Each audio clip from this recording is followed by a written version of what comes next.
Un muy afectuoso saludo a todos los seguidores del Pensamiento al Aire en esta tercera temporada de Geopolítica. Como siempre, mis agradecimientos al doctor Antonio Montoya y al doctor Antonio Ardila, quienes son los artífices de este proyecto. Vamos a continuar hoy con nuestras reflexiones, pero hoy vamos a tocar un tema que a todos nos convoca, el tema de la economía. Como diría nuestro amigo Karl Marx, la economía es el determinante en última instancia. Y muchas veces se confunden los términos y los conceptos de economía, de finanzas y, por qué no, de mercado. La idea es que de una manera muy amable podamos hacer una reflexión que no solo involucre lo global, sino lo local y lo regional. En ese orden de ideas, entonces, recordémonos que hay un engranaje en la realidad que tiene que ver con lo económico, con lo político, con lo cultural y con lo educativo. Si tuviéramos un reloj mecánico, digamos que hay un engranaje que camina muy lento, que es lo cultural y lo educativo. Lo político, más o menos lento, y lo económico acelerado. Esto quiere decir que lo cultural y lo educativo se asocia al horario, lo político al minutero y lo económico al segundero. Y la gracia para que el reloj funcione es que cada uno vaya a su propio ritmo. Esto es lo que genera la sincronización y la armonía. Debemos reconocer que bajo la perspectiva geopolítica, la idea es que la geopolítica para la economía identifica los recursos estratégicos. La geoestrategia asegura la propiedad y el aprovechamiento de esos recursos estratégicos, y la geoeconomía es aquella área que gestiona esos recursos estratégicos. En una economía fuerte se logra la soberanía alimentaria, la autonomía energética. Hay un ahorro interno significativo y se consolida también un mercado interno. Son, digamos, cuatro variables válidas. Se dice que la economía política es la ciencia que trata de la producción, la repartición y el consumo de las riquezas.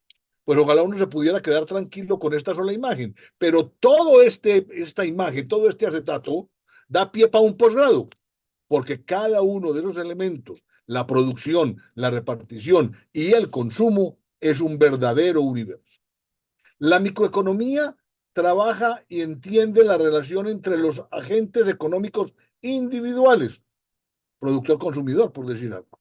En cambio, la macroeconomía busca cómo se integra y cómo se mira en perspectiva macro esa relación consumidor-productor con las instituciones que configuran el entorno y que de alguna manera marcan la pauta por la recordación, por la reglamentación o por el marco jurídico que compone.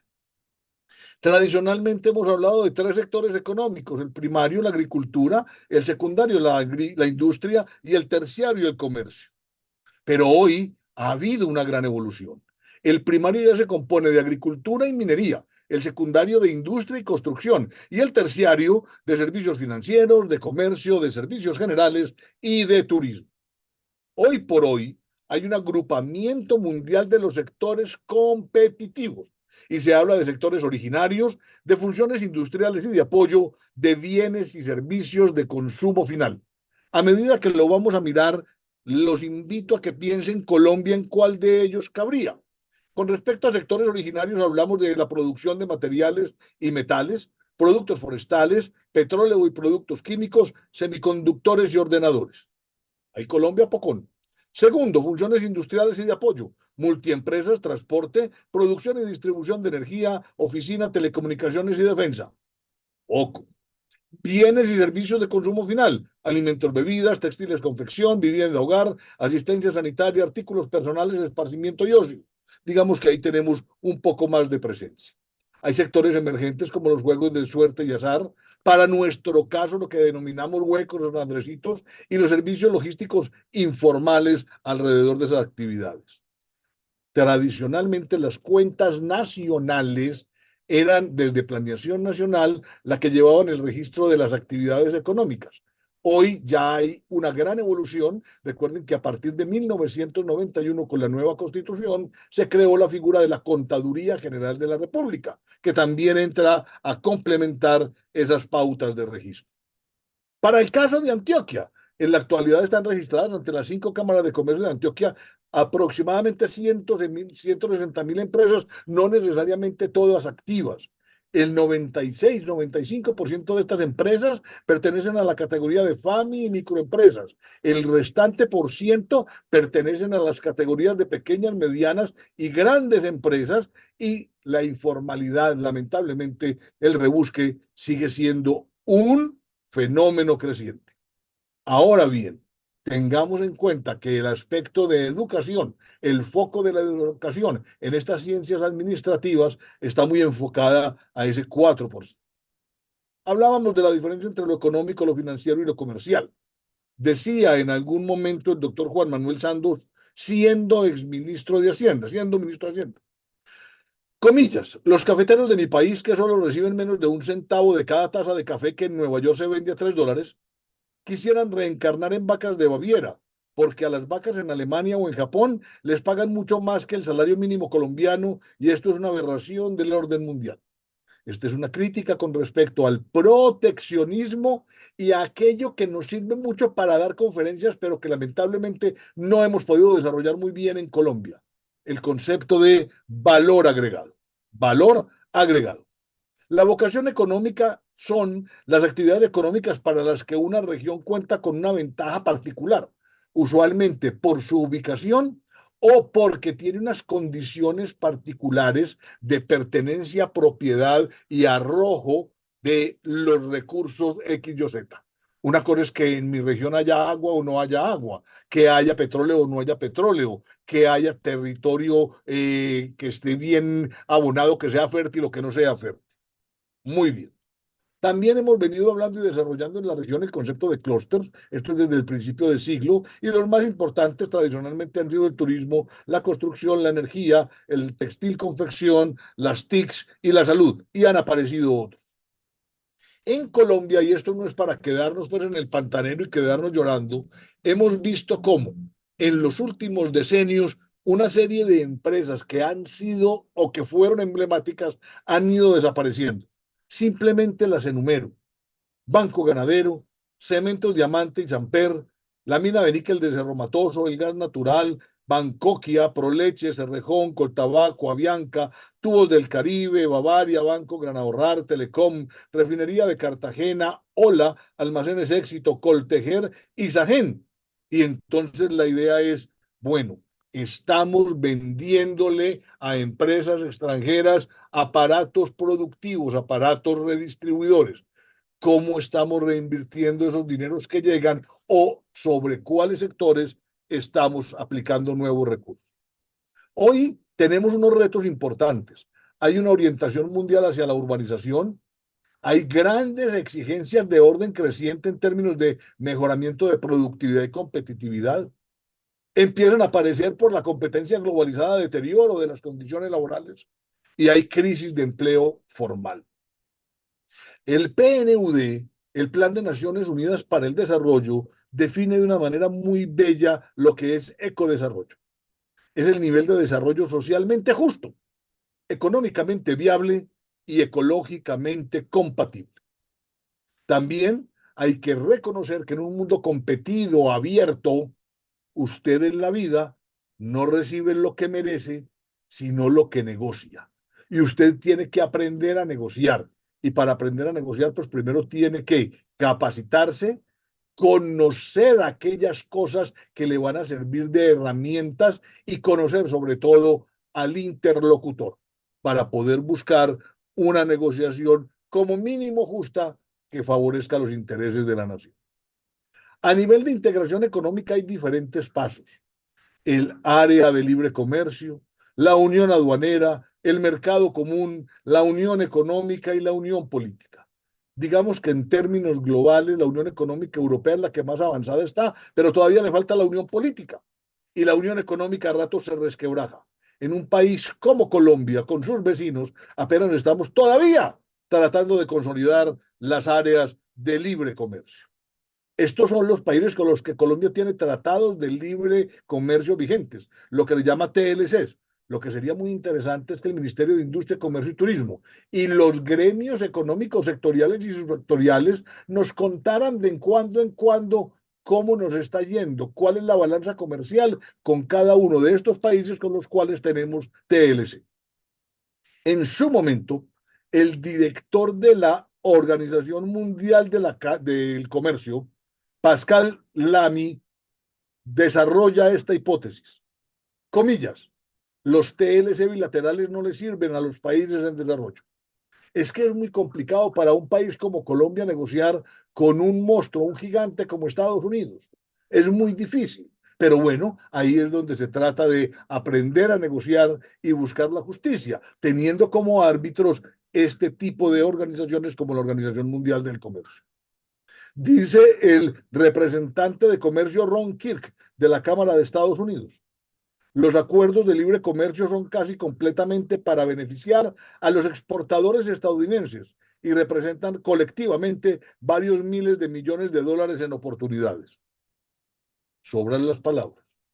Académicos dicen en algunos sectores que los TLC no son sector para la economía, pero no los debemos abandonar. Anualmente hay, comillas, una ronda de negociaciones, se renuevan y se firman o se ratifican alianzas. Obviamente, recordemos, un acuerdo, un protocolo de buen gobierno no se le niega a nadie, mientras una de las partes esté interesada en violar el acuerdo, pues lo viola. ¿Y usted qué puede hacer? No, pues que lo sancionen.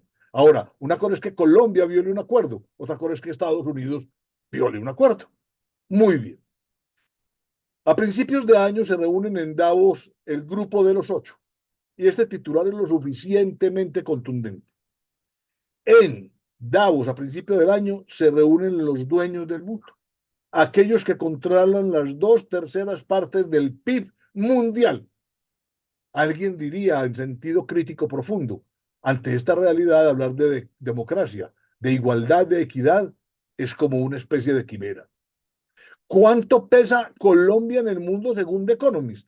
Paulatinamente esta gran y prestigiosa revista económica mundial, la más importante del mundo, hace este tipo de análisis.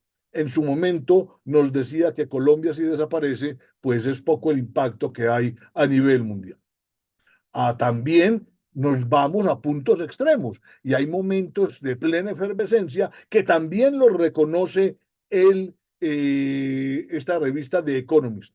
En esto también hay que tener mucha objetividad para no caer en la depresión ni en una euforia que sea pasajera. En términos de estrategia, uno habla económicamente de sectores estratégicos. Un sector estratégico es el que se considera de importancia excepcional por razones estratégicas, aunque suene tautológico. Bien en el sentido de ser esenciales para la seguridad nacional, bien en el sentido de tener importancia crucial para el conjunto de la economía. Se suele invocar esta condición para la intervención económica del Estado en esos 3 sectores. Entonces uno hablaría, por ejemplo, de la seguridad alimentaria, de la autonomía energética, de la defensa, de las telecomunicaciones, de la infraestructura y algunos otros sectores y subsectores económicos que sean importantes.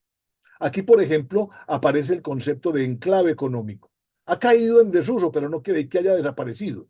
Cuando se explota un recurso económico en una región, ¿qué porcentaje del producido se reinvierte en la región? Cuando no se reinvierte lo suficiente, a esa región se le conoce como enclave, simplemente sirve como foco para extraer recursos y riquezas y se le deja a un lado. Muy bien. Como podemos ver en Antioquia, pues tenemos diferentes tipos de sectores económicos en cada una de las diferentes subregiones. Con respecto a nuestra balanza comercial, pues tenemos que garantizar y mostrar que lamentablemente Colombia sigue siendo un gran exportador de commodities, no de productos con valor agregado, lo cual le quita competitividad. Hay que proyectar permanentemente esa balanza comercial y ahora cuando hablamos de TLC o hablamos de aranceles o hablamos de un mercado abierto no muy reglado, pues la cosa se vuelve más prioritaria. La balanza comercial de Colombia ha sido históricamente deficitaria y con mayor énfasis en los llamados commodities, o sea, aquellos productos que se venden por volumen y se venden tal cual como se extraen. En algún momento del tiempo, en una de las crisis económicas financieras mundiales, sacan esta caricatura que es absolutamente contundente. Este es el vocero del Fondo Monetario Internacional. A los países subdesarrollados les queremos hacer llegar un mensaje tranquilizador en esta hora difícil. Sus economías no se verán afectadas por la crisis global. Seguirán siendo tan pobres y subdesarrollados como siempre. ¡Qué dolor!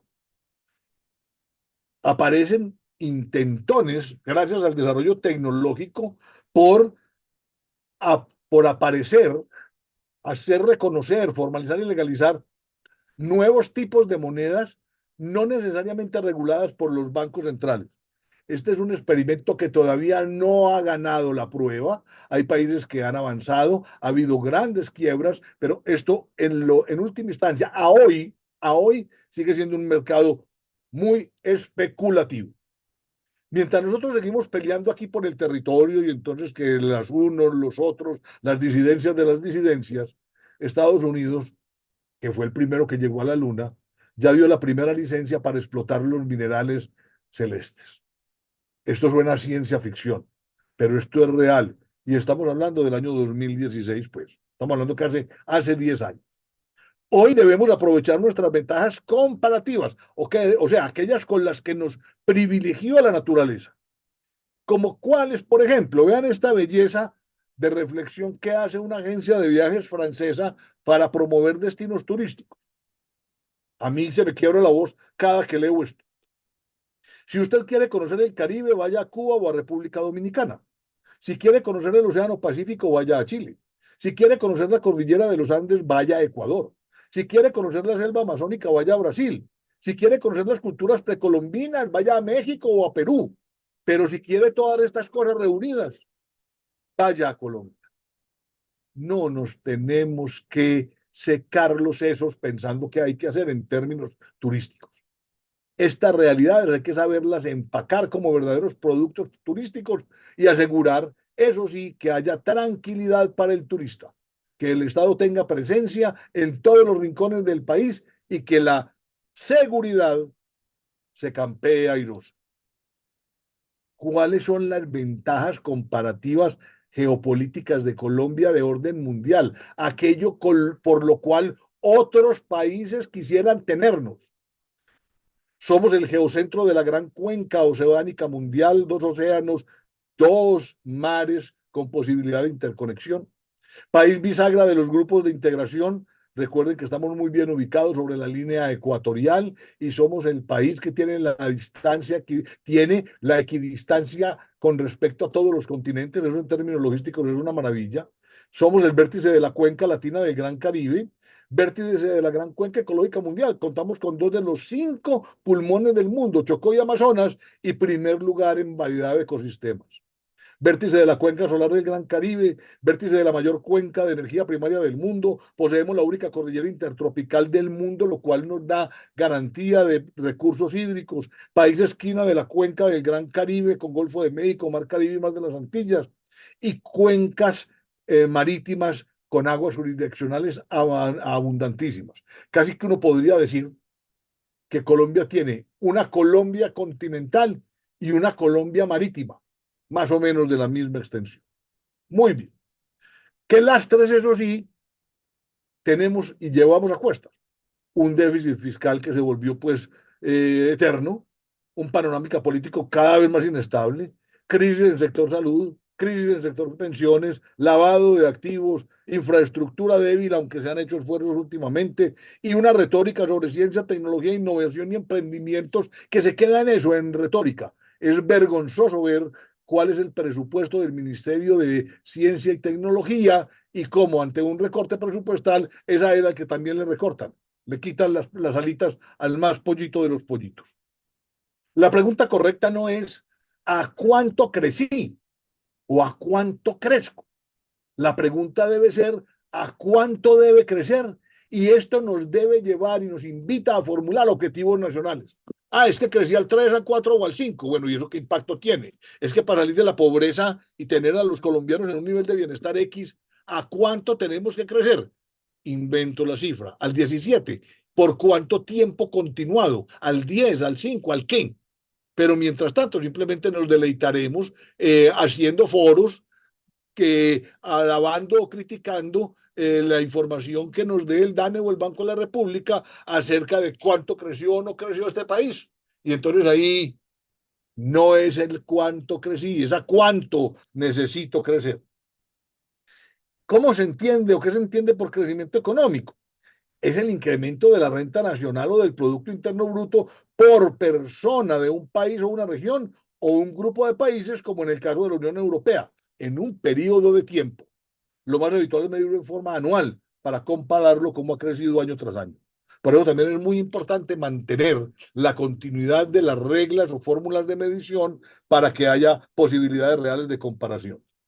Aquí hablamos permanentemente de crecimiento, incremento, florecimiento, aumento, desarrollo, progreso, expansión, progresión, acrecentamiento. Bueno, digamos que es pasar de A a B, donde B es mejor que A. El crecimiento económico es el aumento de la renta o valor de los bienes y servicios finales producidos en una economía en un periodo de tiempo. Muy bien. Y eso nos lleva a que nuestra economía pueda vender sus productos, bienes o servicios, obviamente que importe lo que requiera, pero trabajando siempre en pos para que la balanza comercial nos lleve a que lo vendido sea mayor a lo comprado. Es lo ideal, pero países en subdesarrollo como nosotros, pues esa es la lucha permanente. La medida del crecimiento económico pues tiene muchas aristas. Una medida clásica es el Producto Interno Bruto. A mí me encanta personalmente. Eso debe tener en cuenta no solamente la cantidad de riqueza productiva, sino la población. Uno podría decir, ¿cómo voy a... El Producto Interno Bruto es, produje 100 de energía, para 100 de riqueza económica para 50 millones de habitantes.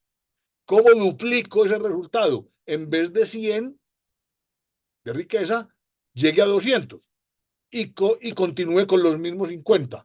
O quédese con los 100 y baje de 50 millones a 25, que eso simplemente pues sirve como ejemplo un poco forzado para explicar el balance.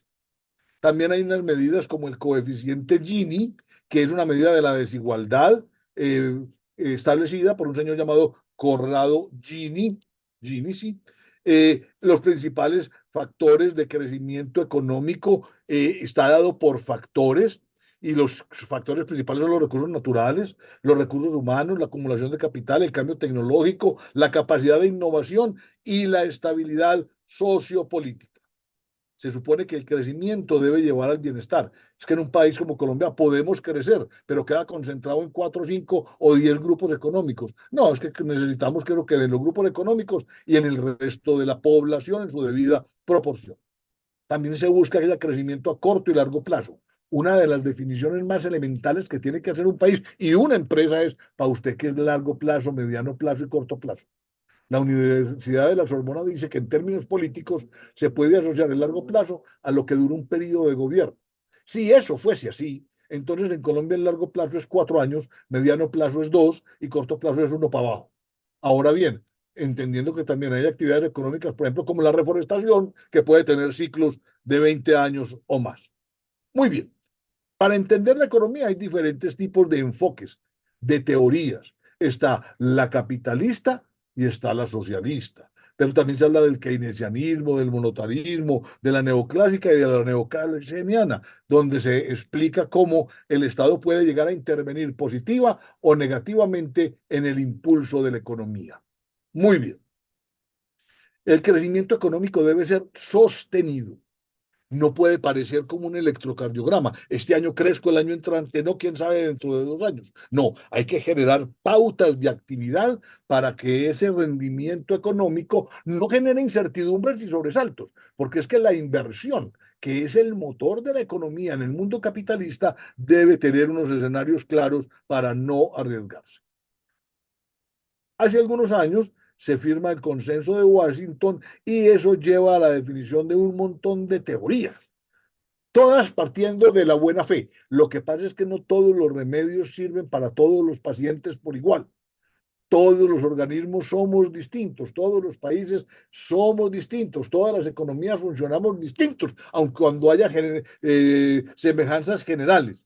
Entonces, en esto hay que tener mucho cuidado con las teorías que se sugieren o pilas que pueden llegar también a ser impuestas por los organismos multilaterales o por los grandes poderes del país. El crecimiento económico afecta a todas las esferas. Lo importante es que haya equidad. Y equidad es la igual posibilidad de acceso para todos. Que todos tengamos la posibilidad de acceder a esa riqueza. Los límites del crecimiento, pues también tienen que ser muy aterrizados y muy serios, porque es que no podemos arrasar con la tierra. Por ahí se habla mucho de lo que se llama la huella que deja el humano cuando produce una remolacha, o un litro de leche, o cuando siembra una hectárea de trigo. Todas son actividades válidas, son actividades maravillosas, pero que de todas maneras atentan contra la estabilidad y el cuidado del planeta. En eso no nos podemos desbordar. Hablando de seguridad, quiero rescatar este pensamiento de Michael Foucault, que es uno de los pensadores más grandes de finales del siglo pasado. Porque muchas veces nos hemos acostumbrado a mirar el concepto de delincuencia, sobre todo en un país como Colombia, donde uno prende un noticiero por la noche y entonces el 90% es temas de orden público. Y eso no puede ser así. Esa no es la realidad que queremos. Mírenlo con detenimiento. Comillas. La delincuencia tiene una cierta utilidad económico-política en las sociedades que conocemos. La utilidad mencionada podemos revelarla fácilmente. Cuanto más delincuentes existan, más crímenes existirán. Cuanto más crímenes haya, más miedo tendrá la población. Y cuanto más miedo haya en la población, más aceptable y deseable se vuelve el sistema de control policial. La existencia de ese pequeño peligro interno permanente es una de las condiciones de aceptabilidad de ese sistema de control, lo que explica por qué en los periódicos, en la radio, en la televisión, en todos los países del mundo, sin ninguna excepción, se concede tanto espacio a la criminalidad como si se tratase de una novedad en cada nuevo día. Como dicen por ahí, el que lo entendió, lo entendió. Esta es una imagen muy bella que muestra el concepto de equidad. Fíjense tres personas que están separadas por una cerca de un campo de juego. Y hay dos que pueden ver y uno que no, pero todos están apoyados sobre un mismo instrumento. La verdadera equidad es reconocer que el de la izquierda no lo necesita, su altura es igual, que el de la mitad lo necesita uno solo, pero que el del extremo derecho necesita dos. Eso implica generosidad, equidad, justicia y sobre todo un gran nivel de civilidad y de respeto por el otro. Cuando uno habla de crecimiento y desarrollo, habla de lo cuantitativo y de lo cualitativo, habla de que el mercado es lo más importante o de la economía política, habla de que no hay responsables o que hay responsables, habla de que el proceso es caótico y por ciclos o que el mejoramiento es continuo, se habla de desigualdad y se habla de equidad. La OCDE, que es la Organización Mundial de los Países Más Desarrollados Democráticos para compartir sus buenas prácticas, es algo a lo que Colombia está afiliada y a lo que tenemos que aprender a sacarle el suficiente jugo. Hicimos casi 7 años de lobby para que nos dejaran ingresar. Lo dejamos ingresar, ya estamos adentro y yo diría que todavía nos falta, primero, entender eso para qué sirve y segundo, utilizarlo de la manera más inteligente. ¿Qué características generales tienen los países desarrollados? Y con esto vamos cerrando. Pilas con esto. Los países desarrollados están establecidos como repúblicas unitarias con organización federal. Tienen autonomía fiscal. Se han reconocido como nación. Han definido objetivos nacionales. Han desarrollado planes a largo plazo. Han definido sectores económicos estratégicos. Tienen planes de ordenamiento territorial nacionales y subnacionales. Han consolidado su mercado interno. Han alcanzado la soberanía alimentaria. Han conseguido su autosuficiencia energética. Tienen alto nivel de respeto por jueces, por maestros, policías, ancianos y animales. han construido una capacidad de defensa-ataque similar a los vecinos, promueven el ahorro interno, promueven la sociedad anónima, tienen bolsa de valores sólida, sufren de espionaje industrial, han tenido un acuerdo sobre lo fundamental, se respeta la independencia de los poderes públicos, tienen un Estado sólido, existe participación ciudadana y hay verdaderos partidos políticos. Este análisis lo debemos hacer muy seriamente para el caso de Colombia, para ver si esto nos ilustra, nos guía y nos permite mirar hacia adelante con un poco más de orden y de tino. Cerremos con una frase y reflexión de Gabriel García Márquez, extraída de 100 años de soledad. Comillas. Era como si Dios hubiera resuelto poner a prueba toda capacidad de asombro y mantuviera a los habitantes de Macondo en un permanente vaivén entre el alborozo y el desencanto, la duda y la revelación, hasta el extremo de que ya nadie podía saber a ciencia cierta dónde estaban los límites de la realidad. Era un intrincado frangollo de verdades y espejismos. Y retomando otro de sus pensamientos, en términos generales dice lo siguiente: Colombia es un país donde en una semana pasa de todo. Se va uno del país, regresa a los 10 años y en Colombia no ha pasado nada. Muchas gracias.